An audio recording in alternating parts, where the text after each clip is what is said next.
Olá, cursistas! Que bom estarmos juntos novamente para mais uma disciplina. Falaremos nessa aula sobre a profissão que vem mudando ao longo do tempo para acompanhar o mercado de trabalho. As profissões se modernizam e os estudantes precisam acompanhar as mudanças. Os profissionais que já estão no mercado também precisam se atualizar. Só este ano já foram 14 novas ocupações reconhecidas pelo Ministério do Trabalho. O mercado profissional se transforma sempre. Com o avanço da tecnologia, os trabalhadores precisam se atualizar. Vamos falar um pouco desse ofício de confeiteiro. O ofício de confeiteiro não é tão moderno assim. A profissão de confeiteiro, que impõe aos profissionais muita agilidade e o dom de criar e recriar, reporta do Império Romano, durante o qual este povo aprendeu a produzir bolos e doces confeitados, utilizando ingredientes saborosos e até então desconhecidos de muitos daquele período, como farinha, aveia e vinhos. Na tentativa de transformar seus confeitos em algo inédito e sem igual, atraindo, assim, inúmeros adeptos desta arte gastronômica.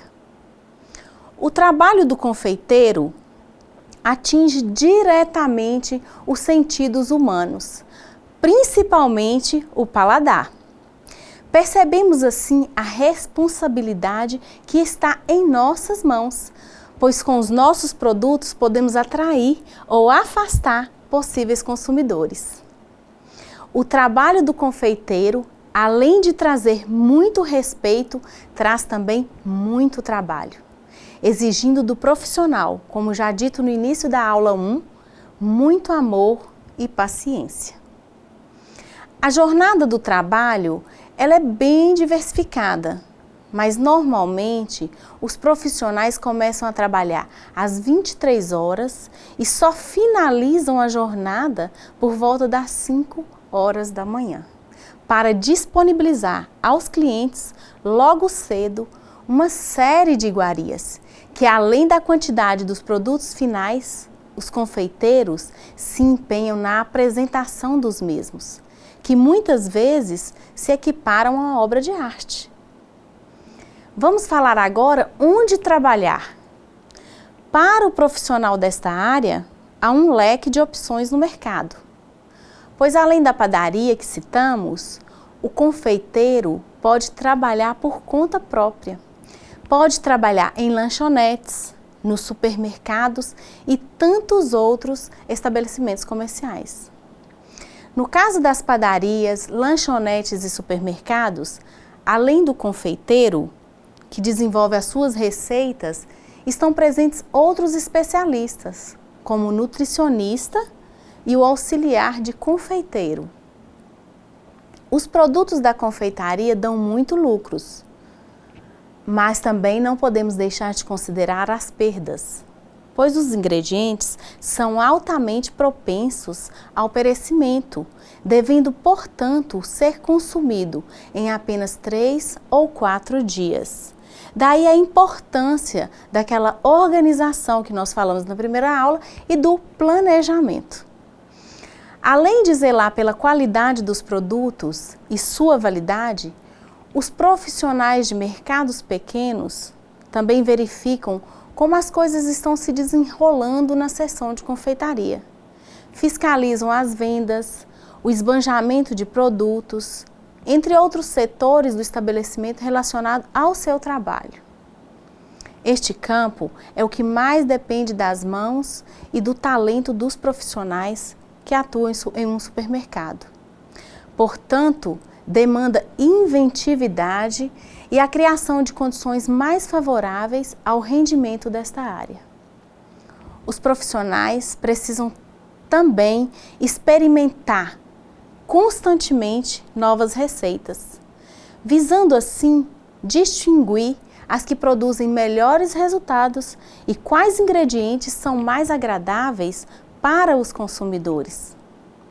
Apenas nos supermercados, os cardápios seguem um roteiro pré-estabelecido pelos nutricionistas ou por chefes de cozinha. No ramo da confeitaria e de panificação, os confeiteiros, assim que finalizam seu curso, tornam-se normalmente autônomos, podendo ingressar em um estabelecimento muitas vezes como auxiliar de confeiteiro. E se ele desempenhar um bom trabalho, pode certamente subir ao cargo de confeiteiro-chefe em pelo menos um ano.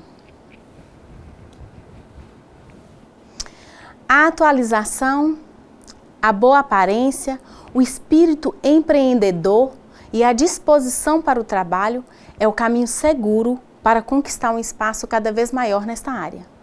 Como boa aparência, podemos listar o banho tomado, dentes escovados, sem barba, com mãos higienizadas, com unhas curtas, limpas e sem esmaltes, cabelos totalmente protegidos, sem adornos e sem maquiagem e perfume.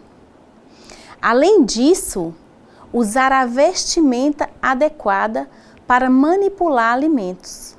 Que vestimentas são essas? São sapatos fechados, meias, calça comprida, camiseta com manga curta ou comprida de cor clara, jaleco de cor clara, proteção para os cabelos e, quando necessário, utilizar luvas para o preparo ou finalização de produtos. Vamos conhecer um pouco mais desse mercado de trabalho de uma maneira mais detalhada. Assim, as informações sobre o comportamento do consumidor, o mercado e o negócio panificação e confeitaria são listadas aqui, sob forma de se enxergar caminhos para que o setor continue seu momento de elevação, seu momento de crescimento. Falaremos um pouco sobre o consumidor. O consumidor hoje, ele tem se tornado mais exigente. Ele pensa em comodidade, produtos de qualidade e que o auxiliam em diversos momentos do seu dia a dia. No café, no almoço, no lanche da tarde e no jantar. Consumidores colocam as empresas em um teste muito rígido, exigindo preço justo e qualidade. Como atender a esse novo tipo de consumidor? Responder a esta questão é primordial para a padaria e confeitaria que é voltada para o consumidor. Em primeiro lugar, o empresário ele deve conhecer bem as atividades do seu negócio. Ter preços competitivos e produtos de qualidade exige mais gasto com pessoal e matéria-prima de qualidade. A variedade de produtos próprios e para revenda, para atender de forma eficiente os consumidores, exige muito trabalho e dedicação da empresa. O mercado. O mercado, ele está sempre em mudança para acompanhar os novos concorrentes, que estão cada vez mais capacitados e já entram neste ramo sabendo o que quer e do potencial existente no setor de panificação e confeitaria. Hoje, nós podemos perceber que a culinária está na moda. Vocês já perceberam a quantidade de canais de televisão que estão apresentando programas voltados para esse ramo? E acompanhando a moda estão as padarias, que estão apresentando seus produtos em setores para melhor atender o consumidor. Que setores são esses? Setores de copa. Tem um setor que é chamado também de ala, onde são vendidos frios, queijos, carnes ou outras comidas.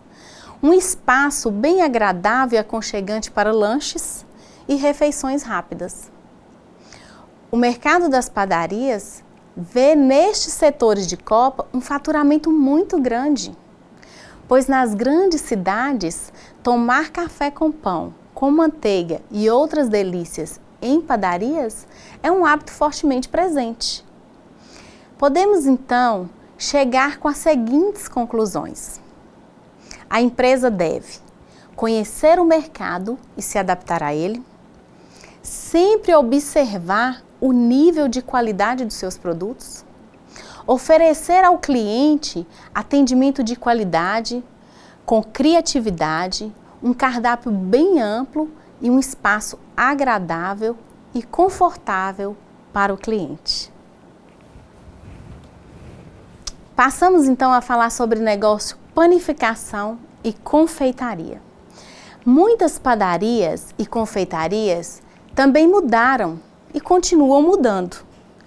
Perceberam essa necessidade de inovar, propor novos serviços, linhas de produtos, buscar capacitação.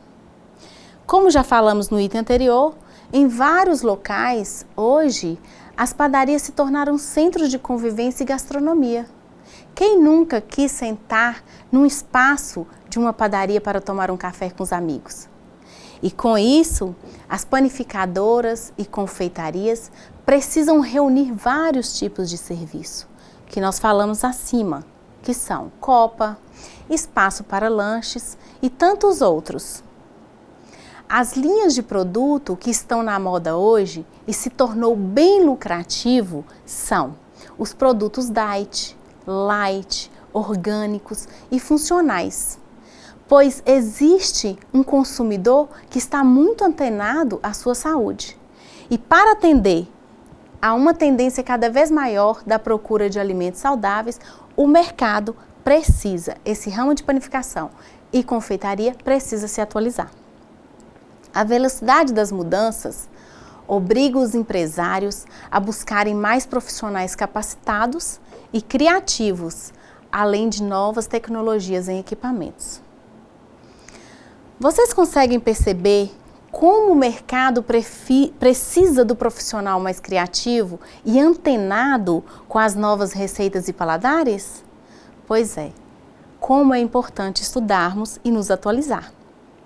Esperamos que este estudo possa ajudar vocês, cursistas do curso de confeiteiro, a ingressar neste ramo que está sempre em ascensão. Passaremos agora a estudar os tipos de padaria para os próximos anos. Segundo a BIP, até 2023, o mercado brasileiro de panificação e confeitaria terá 4 principais tipos de padarias nos próximos anos.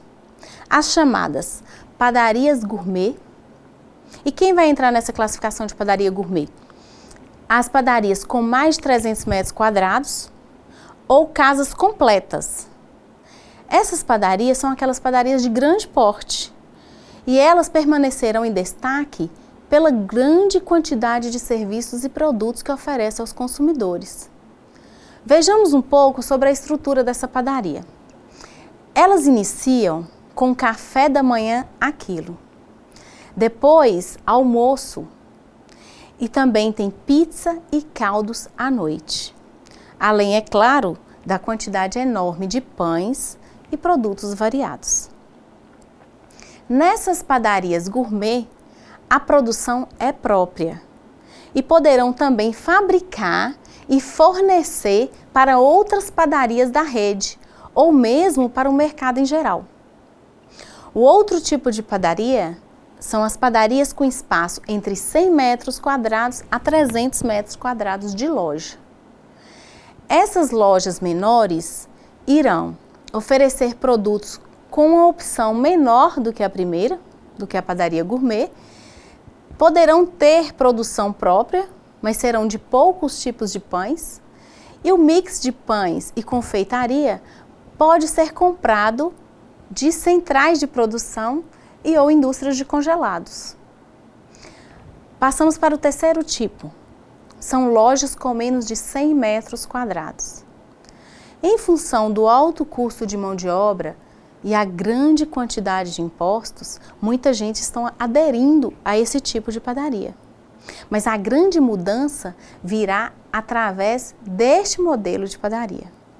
Haverá abertura ou mesmo adequação de um grande número ao espaço menor que 100 metros quadrados, com forte tendência para padaria pequenas, de 40 a 50 metros quadrados.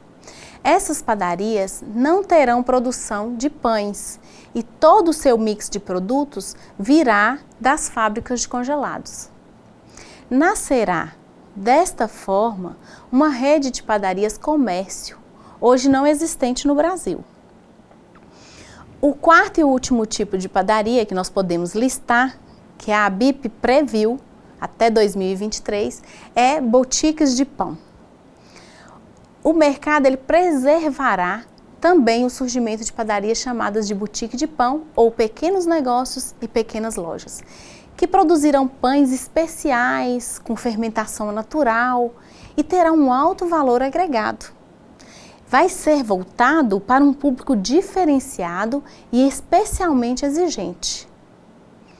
Segundo a Associação Brasileira da Indústria de Panificação e Confeitaria, a ABIP, que nos trouxe esse relatório de tipos de padaria, o faturamento das padarias cresceu 8% em 2014 e as vagas de emprego aumentaram 5,7%.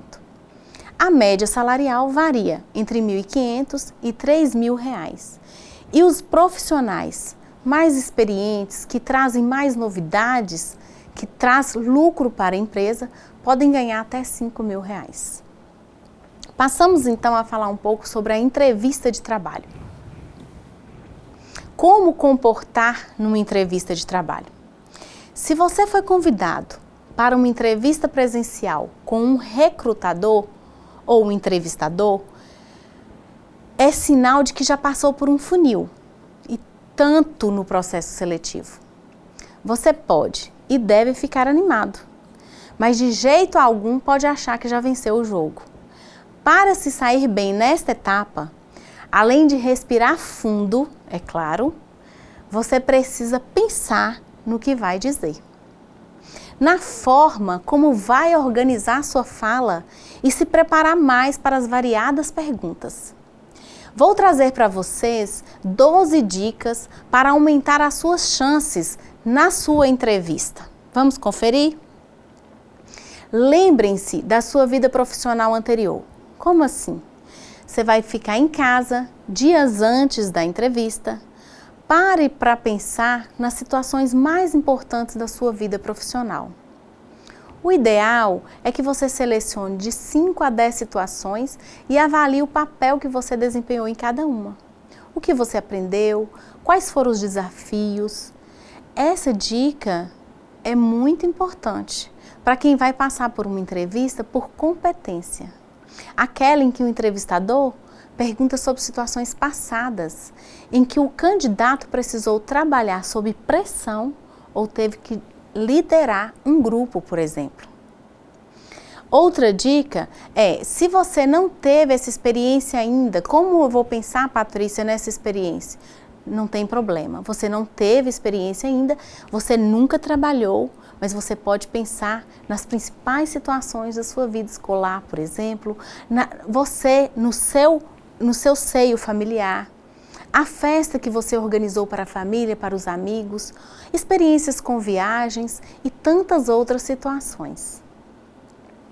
Outra dica importante é mostrar resultados que já teve em outros empregos. Na entrevista, principalmente para quem já tem bastante experiência profissional, é sempre importante mostrar resultados. Que resultados seriam esses? Como, por exemplo, eu posso citar uma receita sua que fez muito sucesso. Então, ressalta essa receita na sua entrevista. A quarta dica, mostrar-se sempre positivo. Gente, positividade não tem nada a ver com alegria excessiva. A positividade é que você sempre termine as suas falas com alguma coisa positiva. Vou dar um exemplo para vocês. Você pode finalizar com uma história contando, por exemplo, como sua receita trouxe vários clientes para o estabelecimento que trabalhava e por isso recebeu uma promoção. Tá vendo? Isso é algo positivo e conta muito. A quinta dica. A quinta dica é um bom humor moderado, O que é isso? É quando o entrevistador lhe fizer alguma pergunta embaraçosa ou que você não saiba responder, use sempre o bom humor e evite aquele sorriso amarelo de quem não tem ideia do que vai dizer, ok? Sexta dica: conhecer a empresa que pretende trabalhar. Pode aparecer na entrevista essa pergunta: por que você quer trabalhar aqui? E é nesse momento que você tem que saber o que puder da empresa, dos seus concorrentes, o objetivo dessa empresa, as suas características e os seus desafios. O entrevistador, ele não quer saber se você é consumidor dessa empresa, e sim se você acha interessante a maneira como a empresa funciona. A carga horária, o funcionamento a seleção dos produtos, isso que interessa ao entrevistador, beleza? A sétima dica: você pode e deve fazer perguntas. Não é apenas respondendo as perguntas do entrevistador da melhor forma que você pode ganhar pontos com ele. Sabia? Outra estratégia bem interessante é a de fazer perguntas que demonstrem, primeiramente, que você pesquisou informações sobre a empresa e, em seguida, que tem interesse por ela e pela vaga que você está concorrendo. A oitava dica: tratar com cordialidade todos os funcionários. Você vai para a empresa fazer uma entrevista e é abordado por um funcionário antes de entrar na sala do entrevistador. Você cordialmente o cumprimenta. Fique atento a esses gestos, porque desde o momento em que você chegar à empresa, você pode estar sendo analisado. Gentileza e educação nunca fazem mal. Nona dica: cuidado com as suas redes sociais. Sim, com Facebook, Instagram. Por quê? Se você está nas redes sociais, por mais que tente proteger sua privacidade, pode estar certo de que o entrevistador já deu uma espiadinha no que você anda fazendo por lá. Portanto, vale a velha recomendação de pensar antes de postar qualquer coisa. Além disso, na hora da entrevista, seja coerente com seu perfil das redes. Não diga, por exemplo, que você não bebe se já postou uma foto com um copo de cerveja. Beleza, gente? A 10ª dica: mentir nunca. Contar uma mentira, aumentar uma coisinha aqui e outra ali é muito arriscado em qualquer tipo de entrevista. Quem está te entrevistando, lembre-se disso. É uma pessoa treinada para perceber esses deslizes. Ele faz isso o dia inteiro e tem experiência no assunto. Passamos agora para a 11ª dica. Fiquem atentos à sua maneira de vestir. Não podemos ir numa entrevista com bermudas, blusas decotadas. O ideal é usar uma roupa bem comportada, mas que você se sinta confortável. Na dúvida, prefira cores neutras e formas simples. E a 12ª dica, e eu acho que super importante: seja você mesmo. Por fim, mesmo que você esteja sob pressão, nervoso, ansioso, tente ser você mesmo na conversa com o entrevistador. Beleza? Passaremos agora a estudar um pouco sobre a legislação que rege a profissão de confeiteiro. A legislação trabalhista, ela não possui regras específicas para a diferenciação entre profissionais liberais e profissionais pertencentes a categorias diferenciadas.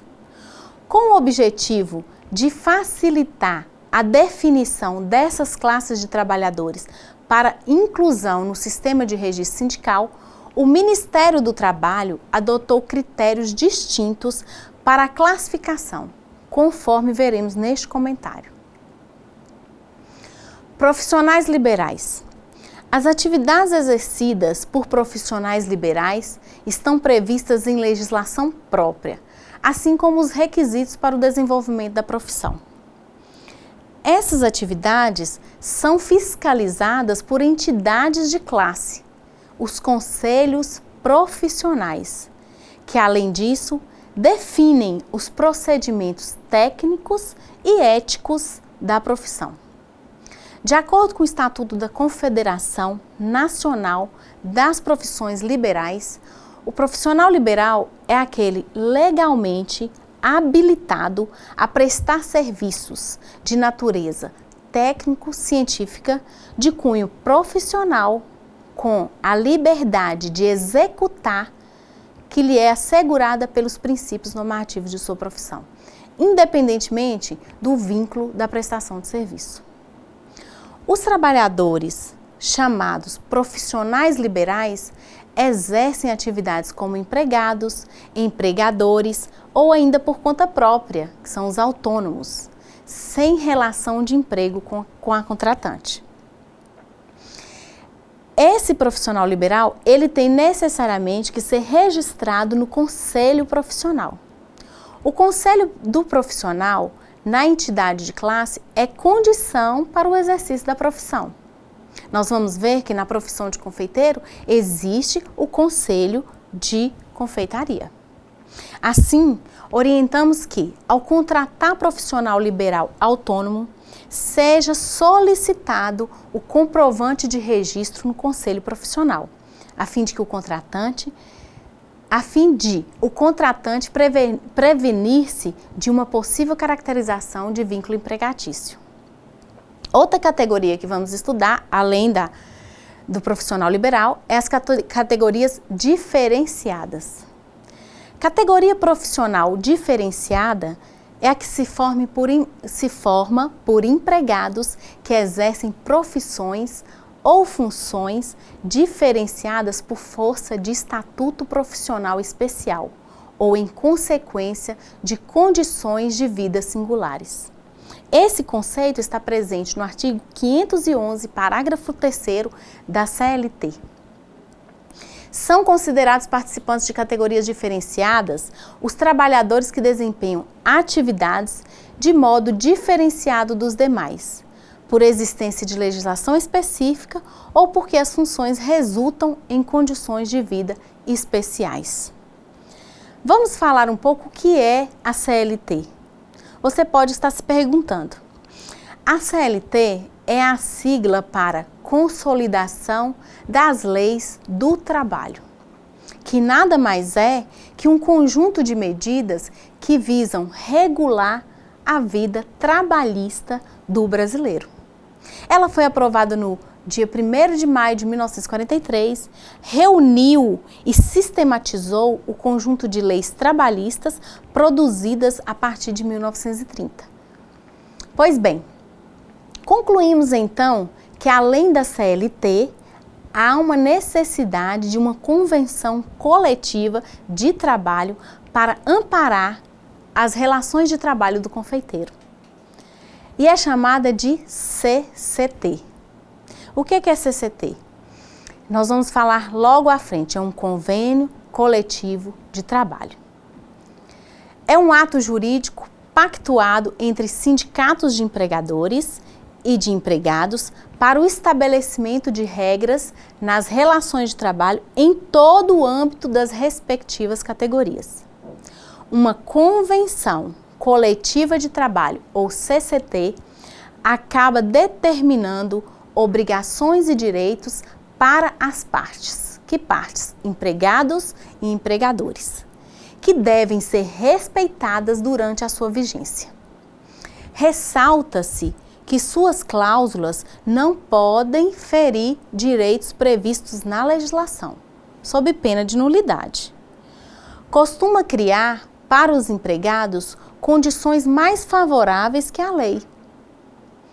No caso da profissão de confeiteiro, essa convenção é realizada entre o Sindicato dos Trabalhadores nas Indústrias de Alimentação e o Sindicato Intermunicipal das Indústrias de Panificação e Massas Alimentícias. E cada região tem a sua convenção coletiva de trabalho. Vou citar aqui a do norte de Minas. Fiquem atentos porque eu posso estar falando da sua cidade. A Convenção do Norte de Minas, Coletiva de Trabalho do Norte de Minas, ela abrange os seguintes municípios: Bocaiúva, Capitão Enéas, Engenheiro Navarro, Francisco Sá, Grão-Mogol, Itacarambi, Jaíba, Janaúba, Jequitaí, Manga, Mato Verde, Monte Azul, Montes Claros, Nova Porteirinha, Pirapora, Porteirinha, Rio Pardo de Minas, Salinas e Itaiobeiras. Se vocês estão ou não em alguma cidade que citei e têm interesse em saber mais sobre a Convenção Coletiva de Trabalho, é só procurar o sindicato da sua cidade ou região mais próxima. A convenção, ela acontece anualmente. No caso do Norte de Minas, ela acontece todo mês de janeiro e traz vários pontos, como o reajuste salarial, admissões após a data base. Aqui na data base eu vou abrir um parênteses para vocês. Segundo a legislação trabalhista brasileira, a data base é aquela data na qual os sindicatos representantes das respectivas categorias devem, através de negociação ou ajuizamento de ação coletiva, requerer, rever, modificar ou extinguir normas contidas nos instrumentos normativos de sua categoria. É o mês no qual se discute o reajuste salarial, por exemplo. No caso dessa convenção que citei, a data base é sempre janeiro de cada ano. Outro ponto que as convenções trazem: diferenças salariais, readmissão do empregado, como deve ser feita essa readmissão do empregado. Nesse caso de readmissão do empregado, a gente tem que perceber o seguinte, que o empregado, se ele foi mandado embora e ele era confeiteiro, quando ele for readmitido ao emprego, ele não pode vir como auxiliar de confeitaria, ok? Ele deve ser readmitido na sua profissão anterior. Outro ponto tratado nas convenções são as horas extras, adiantamentos e vales, saldo de salário, trabalho nos feriados, adicional noturno, contrato de experiência e muitas outras situações. Como eu já disse para vocês um pouquinho atrás, se vocês tiverem interesse em conhecer a convenção da sua região, é só procurar o sindicato da sua cidade ou de uma região mais próxima, ok? Vamos passar agora a falar sobre os tipos de currículos que vocês podem apresentar numa empresa. Nós temos o currículo vitae, também chamado de currículo ou CV. É um documento que agrupa informações pessoais de um profissional junto à sua formação acadêmica e sua trajetória no mercado de trabalho, visando demonstrar suas qualificações, suas competências e suas habilidades. De uma forma mais direta, o currículo descreve quem você é e quais qualidades e experiências profissionais você possui. Um bom currículo, bem apresentável e redigido, pode não garantir um emprego, mas é, sem sombra de dúvida, um passo importantíssimo para alcançá-lo. Grande parte das pessoas possuem questionamentos sobre como criar seu currículo, principalmente aquelas que estão entrando agora no mercado de trabalho. Existem sites que têm como objetivo, eles reúnem dicas e modelos de currículos prontos. E esses currículos prontos são frutos de anos de experiência de seus proprietários na área de seleção de pessoas. Vocês podem estar verificando e eu vou disponibilizar um link para vocês. Essas informações são válidas para quaisquer pessoas que estão procurando uma vaga em empresas dos mais diferentes setores, porte e segmentos. Seja você um candidato buscando seu primeiro emprego ou um profissional experiente. Esperamos assim ajudá-lo a conquistar um emprego neste ambiente extremamente competitivo que vivenciamos hoje. Vamos analisar um modelo de currículo proposto no link que vou disponibilizar para vocês. Vocês têm que apresentar um cabeçalho ou topo, e é nesse momento aqui, no topo do currículo, que deve aparecer suas informações pessoais. Seu nome completo, seu estado civil, a idade, o endereço completo e nesse caso do endereço completo, gente, por favor, atualizado. E principalmente seus dados de contatos. Acredite, muitas pessoas esquecem de colocar seu e-mail e seu telefone atualizados. Colocam telefones e e-mails antigos.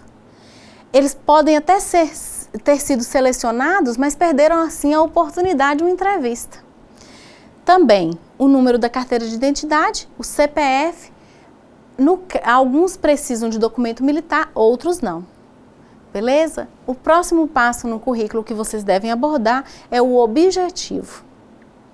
Esse segundo tópico do seu currículo vitae descreve a que vaga ou oportunidade você tem interesse em concorrer. Né? Se é de confeiteiro, se tem interesse nisso, qual o seu objetivo. A formação, o terceiro tópico, descreve nessa seção sua formação acadêmica. Inclua apenas dados relevantes mais atuais. Nenhum profissional de seleção deseja saber aonde você cursou o seu pré-primário. Você vai só colocar aqui na formação se você tem se você tem o ensino fundamental completo, por exemplo. Você não vai precisar colocar, eu concluí o ensino fundamental na escola estadual tal, beleza? Quarto item que tem que constar no seu currículo vitae é experiência profissional. Nesta seção, você deve listar suas experiências profissionais mais importantes. A maneira mais utilizada é listá-las em ordem inversa, ou seja, as mais recentes primeiro, informa o período em que esteve empregado, o nome da empresa, o cargo exercido, as principais atividades e os possíveis resultados destacáveis obtidos. Observe como isso é feito no modelo de currículo vitae preenchido disponível para download que eu vou disponibilizar para vocês. As qualificações e atividades profissionais. Aproveite este trecho do currículo para informar cursos que tenham concluído e que sejam relevantes para a vaga almejada. No caso de confeiteiro, se você fez uma especialização em doces cristalizados, se você fez uma especialização em salgados finos, essas qualificações para o confeiteiro são super importantes. Beleza? O sexto tópico, informações adicionais. Utilize esta seção opcionalmente para informar quaisquer outros dados que julgue significativos para a vaga. O próximo currículo que a gente vai ver é o currículo Lattes. Esse currículo Lattes, nós vamos perceber que ele vai ser um pouco menos usado para essa profissão de confeiteiro. O mais indicado é o currículo vitae, mas vamos pincelar um pouco sobre ele. O currículo Lattes é um currículo elaborado nos padrões da plataforma Lattes. Ele é gerida pelo Conselho Nacional de Desenvolvimento Científico e Tecnológico. A plataforma Lattes é resultado da experiência desse conselho na integração de bases de dados de currículos, de grupos de pesquisa e de instituições em um único sistema de informação.